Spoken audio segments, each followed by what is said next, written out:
కాపురాల్లో ఉన్నటువంటి స్త్రీ పురుషులందరూ గుర్తుంచుకోవాలండి.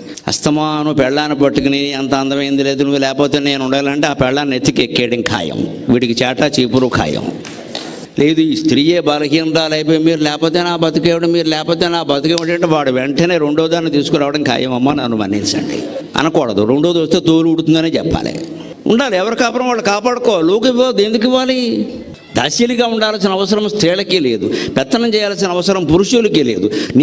నన్ను నువ్వు బాధ పెట్టకుండా కాపురాలు చేయలేమా? ప్రమాదమా ఇది? ఎవరో ఒకరు బాధ పెట్టాలా? కాపురం అంటే పిల్లి ఎలకానా సంసారం అంటే? కనీసం 2 పిల్లుల్లా 2 ఎలకల్లా ఉండలేమా? ఎందుకు బాధ పెట్టాలి? వారిని బాధ పెట్టే మనం ఉండాలా?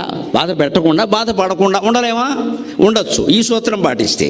అందరినీ ప్రేమించుము, ఎవరి యందు ఆసక్తి చూపించకము. డోంట్ షో ఇంట్రెస్ట్ అని ఎనీబడీ. నువ్వు లేకపోయినా నేను ఉండగలను, కానీ నా కర్తవ్యాలు నేను చేస్తున్నా. నువ్వే నాకు గతి, నువ్వు లేకపోతే అయిపోయినట్టే అంటే అయిపోయినట్టే ముందే అవగొట్టేస్తారు.